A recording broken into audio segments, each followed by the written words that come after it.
अरे राम राम राम राम। कितनी जोर की बारिश हो रही है। 2 दिनों से यह बारिश तो रुकने का नाम ही नहीं ले रही है। मुझे लगता है अब जल्दी ही मेरी छत से पानी टपकने लगेगा। तभी उधर से एक शेर बारिश से परेशान होकर छिपने की जगह ढूंढते ढूंढते उसी किसान की झोपड़ी के पीछे बने तबेले में घुस जाता है, जिस तबेले में उस किसान के कुछ गधे बंधे हुए थे। अंधेरा ज्यादा होने के कारण शेर गधों को देख नहीं पाता है और उन्हीं के बीच जाकर खड़ा हो जाता है।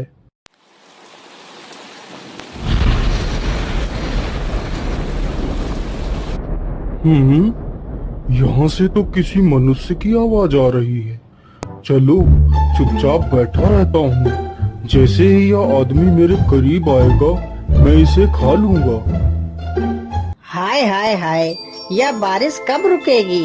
ऊपर से यह टपका भी आ गया। अब मैं क्या करूं? इस टपके से कैसे बचूं? इतना तो डर मुझे शेर और बाघ से भी नहीं लगता है, जितना डर मुझे इस टपके से लगता है। अरे यह टपका कौन है? मुझे लगता है यह टपका तो मुझसे भी ज्यादा खतरनाक है।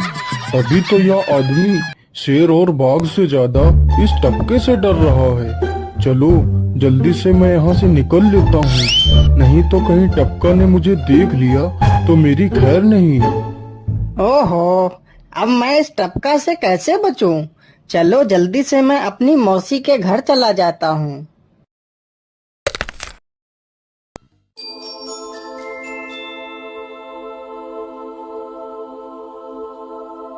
अरे चल चल गधे की औलाद, यहाँ पर छिपा हुआ बैठा है। अरे चल जल्दी। अरे ये क्या, जिसका डर था वही हुआ। यह टपका तो मुझ पर हावी हो गया।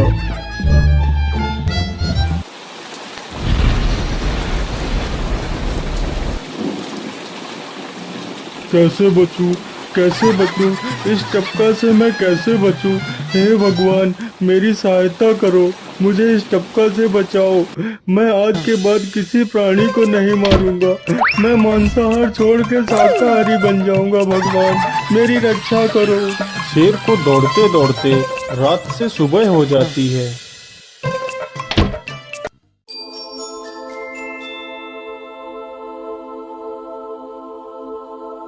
अरे देखो देखो, यह तो शेर की सवारी कर रहा है। अरे हाँ, सच में ये तो शेर की सवारी कर रहा है। इसे तो डर भी नहीं लगता है। अरे उधर तो देखो जरा, यह आदमी कितना बहादुर है। यह आदमी तो शेर की सवारी कर रहा है। जिस शेर को देखकर हमारी धोती आगे से गीली और पीछे से पीली हो जाती है, यह तो उसकी सवारी कर रहा है। ये गांव के लोग भी ना पागल हो गए हैं, जो इस गधे को शेर। अरे बाप रे, यह तो सच में एक शेर है। हे भगवान मेरी रक्षा करो, शेर तो मुझे खा ही जाएगा। राम राम राम राम राम। अब क्या होगा? इस शेर से कैसे बचूं?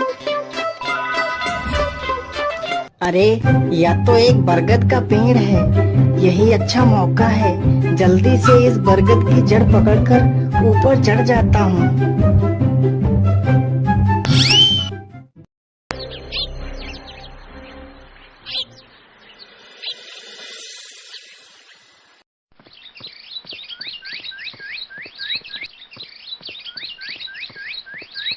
अरे शेर भैया, तुम इतनी जोर जोर से भागते हुए कहाँ जा रहे हो?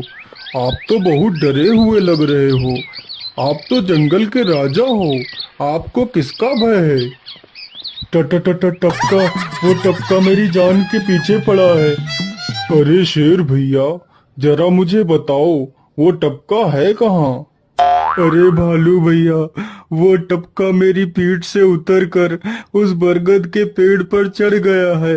उसने मुझे रात भर खूब दौड़ाया है। वो तो भगवान का शुक्र है कि मैं जिंदा बच गया।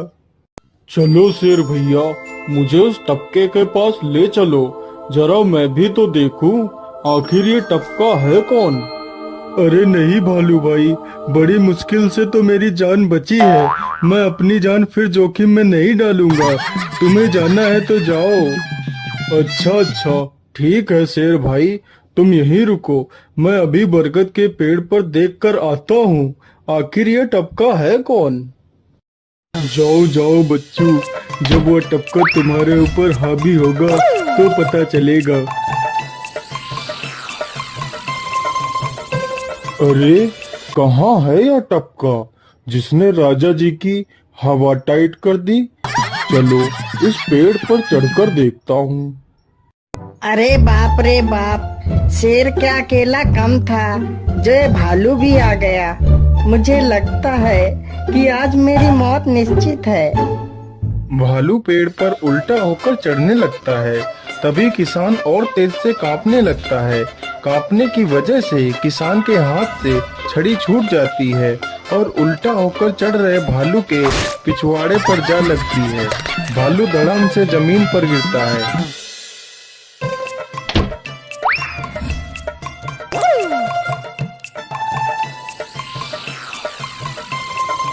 मुझे लगता है अब शेर और भालू दोनों भाग गए हैं। चलो अब जल्दी से यहाँ से निकल लेता हूँ। सारे राज्य में यह बात फैल गई कि हरिया किसान बहुत ही बहादुर है और वह शेर की सवारी कर लेता है। धीरे धीरे यह बात राजा तक पहुँच गई।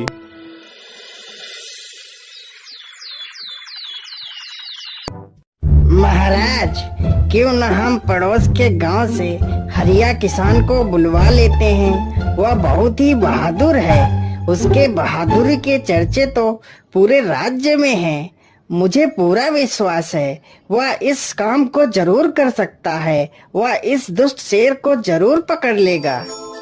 सैनिकों, हरिया किसान को आदर पूर्वक हमारे दरबार में पेश किया जाए।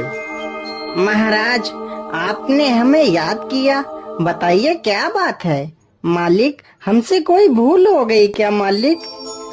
नहीं नहीं हरिया, तुमसे कोई गलती नहीं हुई है। यह कुछ लोग पड़ोस के गांव से आए हैं। इनका कहना है कि इनके गांव में कोई दुष्ट शेर आ गया है जो इनके पशुओं को उठाकर ले जाता है और उन्हें मारकर खा जाता है। हमने तुम्हारी बहादुरी के बहुत सारे किस्से सुने हैं। तुम बहुत ही बहादुर हो, इसलिए मैं तुम्हें उस शेर को पकड़ने की ये जिम्मेदारी सौंपता हूँ।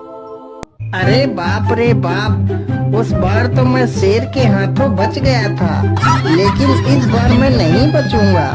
अगर मैंने महाराज को सच सच बता दिया तो झूठ बोलने के जुर्म में मुझे फांसी पर ही चढ़ा देंगे। अरे हरिया, तुम मन ही मन क्या बड़बड़ा रहे हो? कुछ नहीं महाराज, कुछ नहीं। मैं सोच रहा था कि मैं शेर को कैसे पकड़ूं। ये लो हरिया, कुछ स्वर्ण मुद्राएं रख लो, ये तुम्हारे काम आएंगी।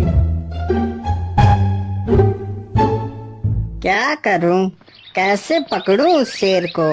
ये महाराज ने भी मुझे कैसी दुविधा में डाल दिया है। क्या करूं, क्या करूं? हाँ, मिल गया। फिर हरिया बाजार से एक रस्सी और एक जाल तथा एक बकरी खरीद कर लाता है। चलो जल्दी से, मैं यहाँ पर एक गड्ढा खोद देता हूँ।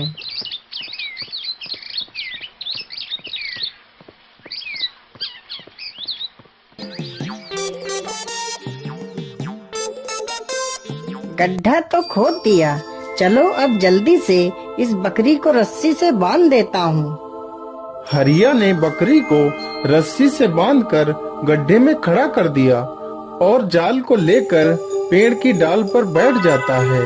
थोड़ी ही देर बाद जब बकरी को भूख लगती है तो वह चिल्लाने लगती है।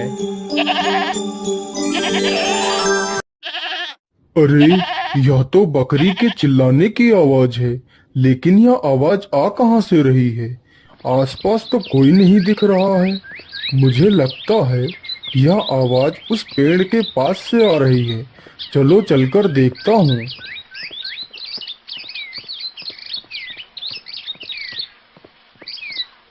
अरे वाह, आज तो शिकार मेरे पास खुद चल कर आ गया।